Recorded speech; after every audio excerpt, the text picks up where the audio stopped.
Hello, everybody. Welcome along to the Premier League check-in with myself, Benjamin Bloom, and the fantastic Matt SB. Matt, it's the one I've been dreading. Ipswich Town relegated.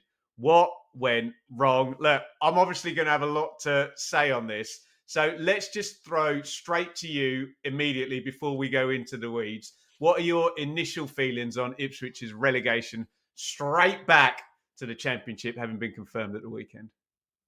So first of all, I think it's actually quite good that we've got this dynamic that you're an Ipswich fan and I'm an outsider, and we can both have different input into this. Frustrating, of course, as I've referenced a few times. Even as a neutral, I'd want to see Ipswich stay up. I want to see the teams that get promoted have a chance. And we knew that Ipswich had West Ham on the final day, and with 5 games to go, you're thinking, can Ipswich keep winning? No, obviously, it's the writing's been on the wall. I think you go back to the Wolves game, the Southampton game as well, Ben. It's been a really frustrating season, one that's shown glimpses, but just shown the gulf in class between the Premier League and Championship. So I would say it because I'm an Ipswich fan, but what do we read into the direction of travel into the Premier League? Because obviously Leicester and Southampton had both just done what Ipswich are now going to want to do next season, i.e., one season down, leverage a parachute payment, and come back. But as much as you can kind of beat up on the Championship doing that, um, there's kind of a lot of PTSD there. If you've already gone down, there's probably financial stuff that needs fixing, and then you get the fire sale and the big transfer window coming back in. So, what is your take on the way that Ipswich kind of came into the league? Obviously, very uniquely, in fact, back to back promotions up, whilst Leicester and Southampton had done the year one parachute bounce. It's really fascinating, isn't it? Because we stand at this crossroads. I know before we went live, you were talking about different forks in the road and the journey that Ipswich have been on, and we're at another fork now, Ben, aren't we? I was just looking. So 18th of February 2023, Ben, Ipswich Town are fourth, quite far off those automatics. And that's really where this incredible run starts. I know McKenna comes in 2021, but from that date, Ipswich win 13 of their last 15 games in League One. They blast into the Don't top concede tier. any goals either, do they? No, exactly. 13 wins and 2 draws, Ben. It's incredible. And yeah, like you Yeah. say, the numbers as well. And you're smashing teams on the road. I think it was Peterborough and Barnsley 3-0, wasn't it? And then that momentum just keeps gathering pace as you go into the Championship. I think you win 7 of the first 8. And it's like, where's this going to stop? I know there was the odd defeat. I think Leeds beat you twice, but it was all about picking yourselves back up and getting straight back on it and winning and winning and winning. And out of nowhere, yeah, Ipswich Town, 2 promotions in a row. We don't see it very often nowadays as we speak about the landscape with how big the gulfs are between the leagues. And it was always going to be difficult, this one, the jump up to the Premier League. They have done the best out of the 3 newly promoted teams, if that is any consolation, but it's the gap between 17th and 18th that is a concern. But that's not just a concern for Ipswich, that's a concern for all of us Championship fans that are trying to dream of getting there, but can we actually stay there? Because the way I look at the football pyramid, Ben, it's like a flight of stairs. So from the National League to League Two is one step, and you can do that in one stride. From League Two to League One, can you do 2 steps in one stride? It's a bit of an awkward one, but you can. League One to the Championship, 3 steps. Thankfully, I've got long legs, Ben, so I reckon I could just do that on a flight of stairs.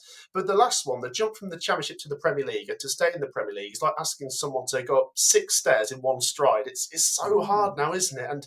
And we've now seen the last 6 teams to be promoted all get relegated, and I think as an Ipswich fan, you've got to try and reassure yourself that it's not necessarily down to your doing. I know we can look at individual errors and where things could have been better for Ipswich and where they could have picked up more points. But yeah, now we look forward to next season, Ben. And it's a difficult one because I think you can make 2 very good arguments that Ipswich may be the hardest to put your finger on next season in terms of they seem to me the best equipped actually already, because you've got McKenna, Southampton obviously changing manager at the minute, Leicester City a possible points deduction. So you can make a really strong argument that Ipswich Town could do very well in the Championship, win the league, get top 2, whatever, come straight back up.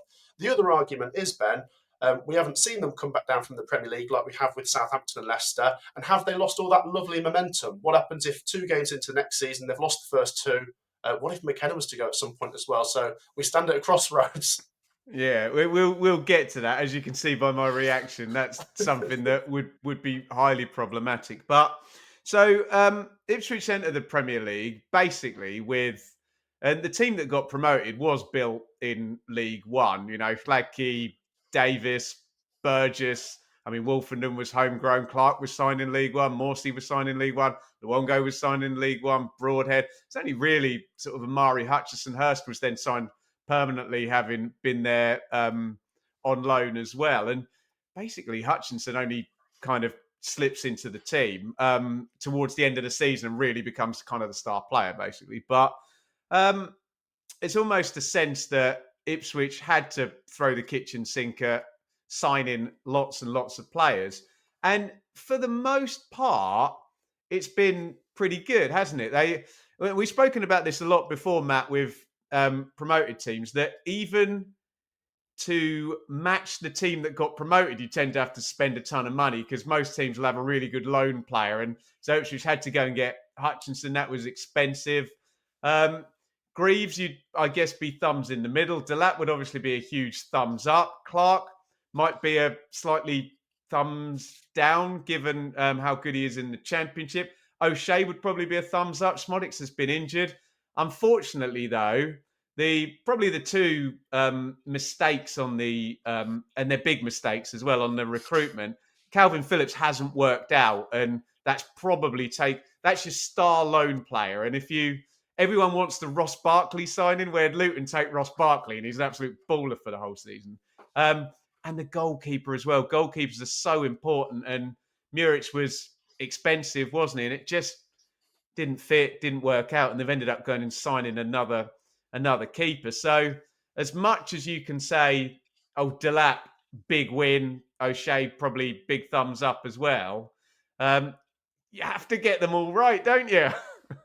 Yeah, absolutely. Obviously, Ipswich Town come up and they have to spend the money, and fair play to them, they do. But I'm not trying to make it as an insult, Ben, but it's a Championship super team, isn't it? With Clark, Smodix, as you say, Greaves as well, Palmer, all very good players in the Championship. But we said this before, Ben, a couple of weeks ago, that it's difficult when you've been promoted to attract those experienced Premier League players that you're talking about, the ones that might be able to just drag you over the line with their bit of know-how, because they think you're probably going to go down. I mean, it's difficult to attract them. No one. I mean, if you look at the six teams that have come up, this three and the three before, other than like you say, your Calvin Phillips and maybe your Ross Barkleys, there's not many experienced Premier League players that have been drawn to these clubs, and it's difficult to bridge that gap, isn't it? With like I say, just Championship players, but they're good Championship players, Ben. I mean, we went to that Coventry versus Ipswich game earlier in the season in the FA Cup, and that was pretty much your second team, and you Mm. dispatched of Coventry so easily, and we were on such a good run at that time. So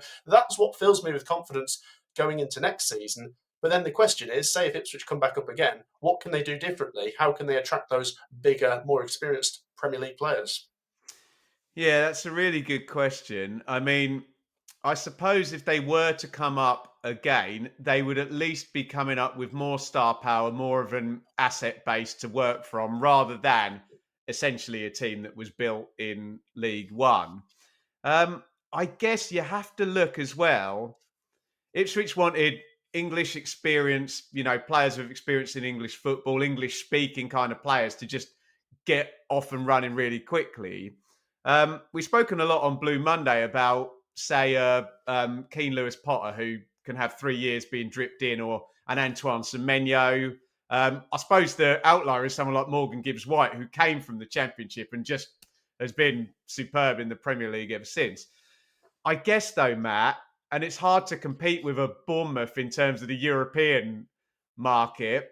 Maybe you can pick experienced players from Europe if you can't. Maybe that's the mistake Ipswich made, that if you cannot get, and let's be honest, Calvin Phillips is your experienced Premier League player and it hasn't worked out, but maybe you have to get a 30-year-old player who's played a lot in Turkey or the Netherlands or Italy or something. I don't know. Is that, but these are Championship teams, Matt, coming up having to do this, going against the 17 who are very good at doing it, right? Yeah, absolutely. You've got to try and look at the big picture, I guess, Ben. Don't look at it as this is it now, this is the end of the journey. McKenna came in and this is where it ends. No, if you can keep McKenna, if you can keep the core of this team, there's a good chance Ipswich come back up. And as I say, if you step back and look at this over a 5, 6, 7 year time scale, it might be promotion, relegation, promotion relegation. But eventually, you'd like to think you can get to that point where you might just get 17th one year. I mean, I know we've had classic yo-yo teams over the years, Norwich, but Norwich never really spent big, did they, Ben? You want to maybe look No. at an example like Fulham. Fulham built a really impressive team in the Championship. I know they went up and down, and then all of a sudden it worked and they stuck. And I suppose that's what you've got to try and look at. And Matt, what they did, they held their nerve in the Championship and kept a £90 million wage bill in the Championship to then, Mm. give them more of a fair wind in the Premier League. Now, one thing we can't look at through rose-tinted glasses is Ipswich's inability to win games. And you sort of spoke about Steve Cooper when he was a short time at Leicester. And by the way, thank you for all the comments on the Leicester breakdown video as well. As a manager who's able to eke out, move the chess pieces, a tight win, Ipswich have just failed miserably at when they've been in games this season and had chances to win games. They've just not done it. And the home record's been really bad. I mean, they've drawn and lost to Southampton, haven't they? It's still a game to play against Leicester. They weren't able to beat Leicester at home, and obviously there's some perhaps refereeing stuff in there, but that's been a key thing, hasn't it? In terms of basically for 2 years, Matt, every tight game or 18 months at least, every tight game Ipswich were in, they won, didn't they? Yeah, I guess the pendulum might have swung on that one a little bit, and things are just going against them now. And that's how it can be in football sometimes. It is always sort of fine margins, and especially in the Premier League, isn't it, Ben? It's so unforgiving. You could have one of your best 90-minute performances, and then you lose in the last minute or something. But that's it. I mean, it's not been able to kill some games off. I mean, I mentioned the Southampton at home game. I think it was a late goal for them, wasn't it? The Wolves game, you're 1-0 up at home. I mean, the home record, that's obviously where it's mainly gone wrong, Ben. I Hey, think away record's all right, actually, isn't it? it is. It If is. you're I playing mean, the 60-40 game that you get more yeah, points at home than away, you'd take that away record, wouldn't you? absolutely. Yeah, absolutely. It's the home record that's let Ipswich down, and it's a shame because, of course, you've got the Ipswich Town fans all there in their numbers, and that's another thing that's been a positive this season, Ben. Despite the relegation being confirmed now, they've been really behind this, and any manager in the '92 that's got a lot of credit still after a relegation will be Kieran McKenna, of course. I was about to say Kieran Maguire for some reason. Kieran I'll McKenna, of speak to course. him in a couple of weeks, actually. Yeah.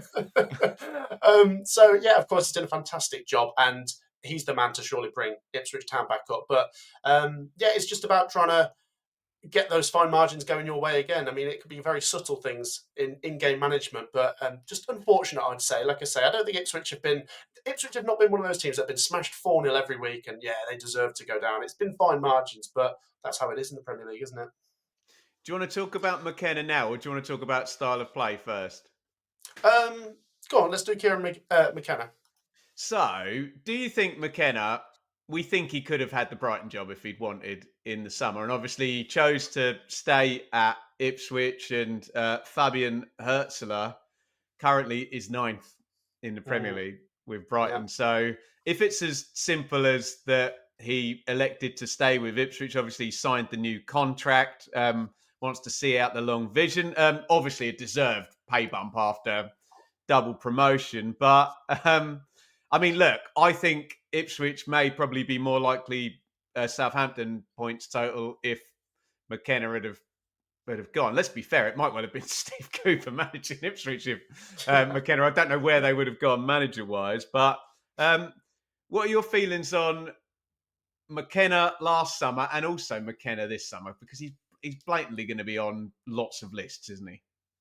Yeah, I don't think people are going to tarnish him with a big relegation brush. He's not up to the task. As I say, there's lots Agreed. of positives to take from this season. So his stock is probably just as high this summer, maybe even higher, because he's now got the Premier League experience on his CV, even if it wasn't survival. I mean, he was also linked with Manchester United, of course, at one point, Ben, wasn't he, during the summer? So that could have Chelsea. happened. Chelsea, yeah, I mean, that's it. He's done an incredible job. It's not gone unnoticed. He's a young manager as well, and really learning his trade. I'd like to think he'll stick with Ipswich, though. He's done it before. He's shown his loyalty, and you've got to look at it like a project, Ben. I'm just saying this as an advocate of. I like to see managers at clubs for a long time. Obviously, if they're doing a good job, not if they're not doing well. But like I said earlier, I think he is the best man to bring Ipswich back. So if you're Ipswich, you're giving him everything he wants to make him stay. But yeah, I won't beat around the bush. There will be clubs interested, and I'm sure there will be a battle to hold on to him. But like I say, I think if he stays, he brings them back up.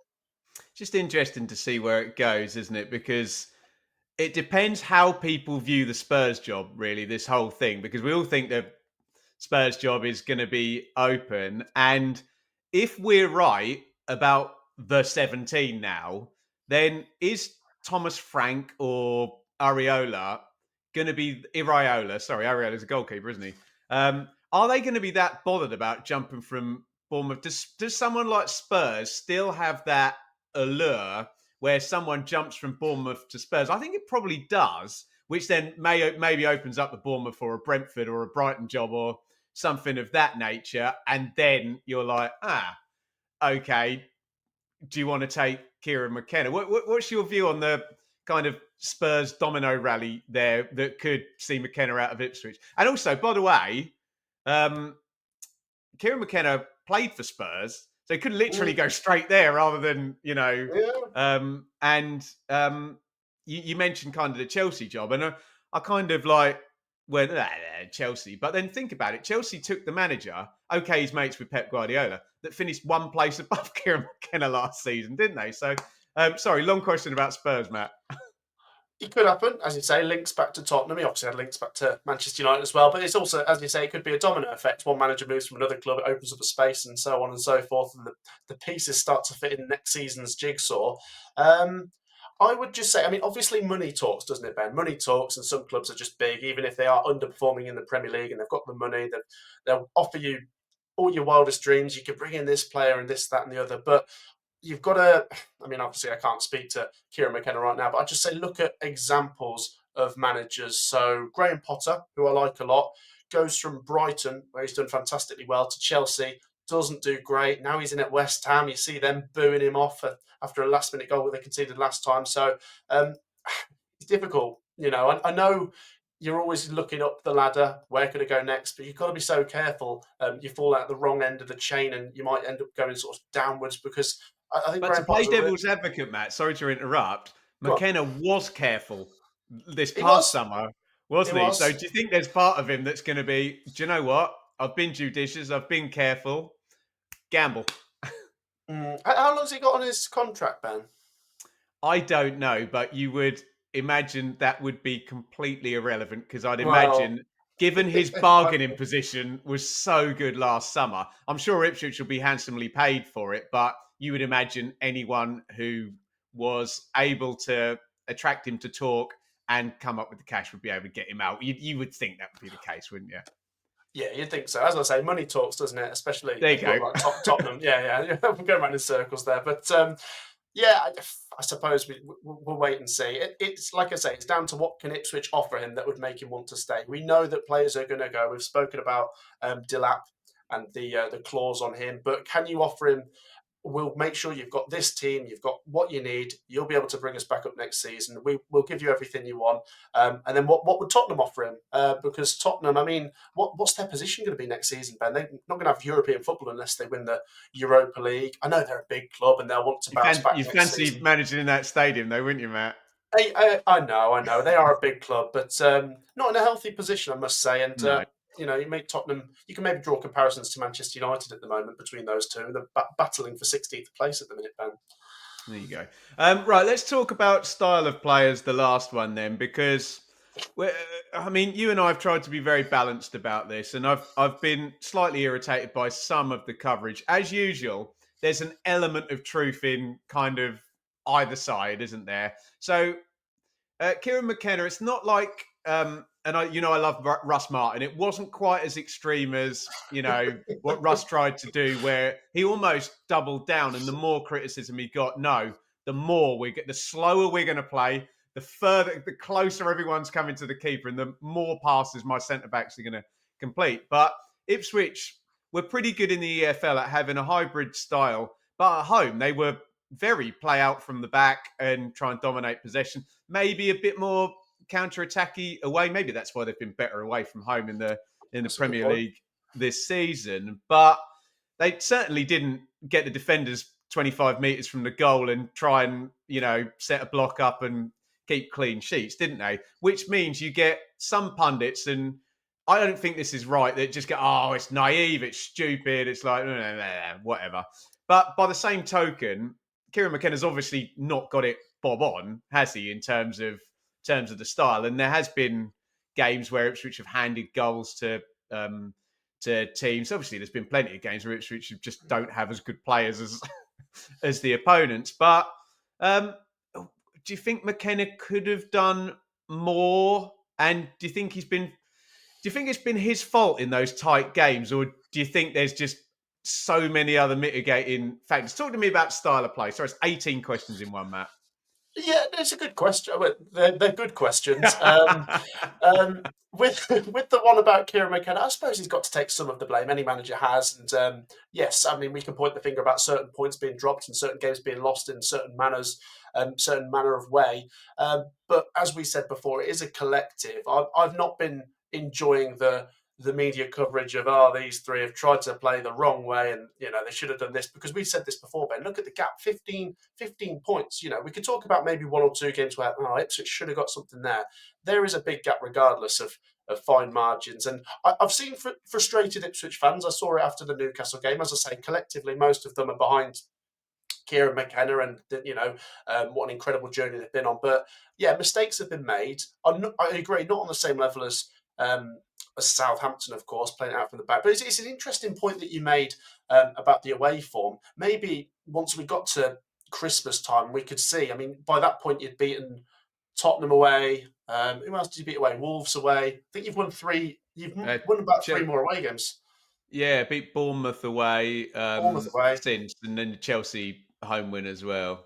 Yeah, so I'm It's just. slim pickings when you can do them on one hand and remember all of them, isn't it, eh?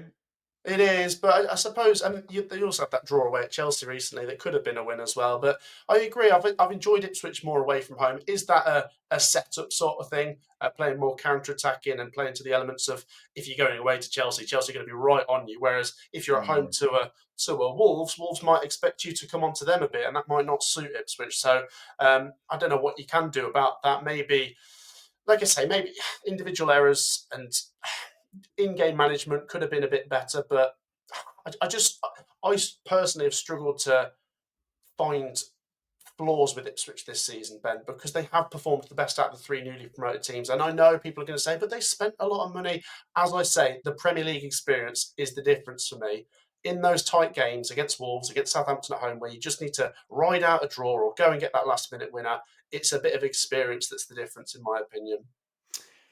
You're right, Matt, to say they spent a lot of money. They spent a lot of money this season. They spent a lot of money in comparison to what Ipswich have ever spent before and anyone elsewhere further down the pyramid. But I think what we need to start understanding with, quote, spent a lot of money, is compare it to the entire squad building exercise that the teams they're up against, who have been in the Premier League for 5, 10, some of them bloody, right since the start. It's not a lot of money when you think about it. When you go against, you look at their bench, 30 million, 15 million, 40 million. Do you know what I mean? It's in context. I think your frame has to be clear, and you're right. It is a lot of money, 100 million or whatever, 120 million, whatever was spent. But yeah, what else are you going to do? So now, what I want Matt to have the last word on this, because what I don't want to do is for people to say, "Oh, you did Leicester and you did Southampton, and now look, Ben's going easy on Ipswich because he's an Ipswich fan." That's why Matt's going to have the last word here. But what we do know is everything has to be online now for a promoted team to survive. And also, just a quick sidebar on that, you also now, it appears, have to look at the 17. What would it actually take for one of them to fail?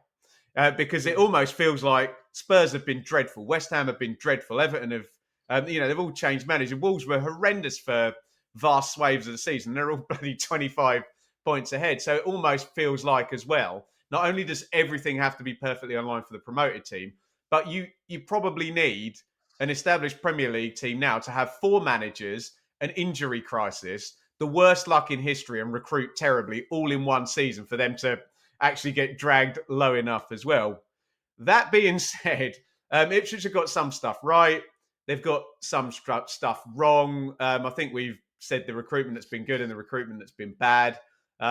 Yes, they haven't won tight games. But what is your kind of final say on Ipswich, Matt? Everything needed to be online. It wasn't. They clearly haven't been good enough. A long way short, but haven't actually been that terrible, have they?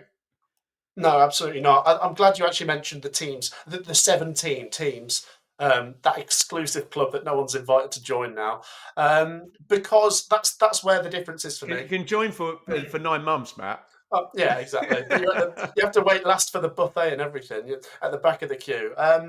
What I will say is, and no disrespect to Ipswich, Leicester, or Southampton, I never expected any of them to get 40 points this season, and that's the thing for me, Ben. West Ham are probably going to get 40 points, aren't they? They need a win and a draw from the final four, and they're the lowest of the 17. I had Ipswich at the start of the season, Ben, as the only one to survive. I had them 17th, and I was thinking if they do that, that'll probably be they've got 35 points, and maybe one of the 17 has just gone under 35 this occasion. I don't know when we're going to see this now, Ben. It genuinely feels like if Leeds or if Burnley are to stay up next season, no disrespect to them because they're good clubs and they've done very well in the Championship this year, but someone of that 17 is going to have an absolute disaster class. We're going to have West Ham getting 30 points or something like that because that is the gulf now, Ben. I mean, like I say, we could talk about individual errors. Ipswich maybe could have had a couple of points here, but a 15-point gap, Ben, we're pushing it to say, I mean, if you go back to the Wolves game, Ben, if you'd have beaten them, what would the gap have closed to? Was it 6? I don't recall. I mean, we I can. think it was around that, wasn't it? But the thing is, if Ipswich had won that game and won all the games afterwards, you'd still be in the bottom three because Wolves have gone on to win every game after that as well. So it just goes to show that no disrespect to Ipswich, as I say, they've given a decent account. Maybe they could have picked up more points if it wasn't for certain mistakes. But my big problem, Ben, is the 17. That's a great point, Matt. That when people often look at quote what would it have taken to stay up, they often look at the wrong team, don't they? You've +1 onto 18th place. Have a look at what 17th place is scoring because you're right. Potentially this year, one of the bottom three could have scored. And I know the table doesn't work like this because if you add these points on, you have to take them elsewhere. I accept that, which is why you can't say it for 18th as well, can you? But yeah, you're right. It would have had to have been an excessively high total to stay up. There you go, guys. That is beautifully packaged in a bow, and we'll try and pop them up here somewhere.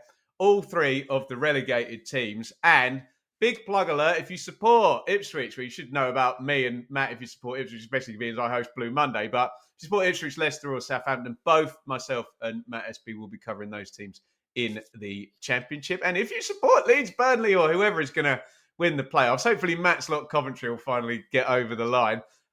You can come and join me and Matt for Premier League coverage as well next season. We're going to call it quits there. Me and Matt are going to get our heads down and try and figure out what the hell is going to happen in round 46 in the EFL. And we will see you next week for another Premier League Check-In podcast.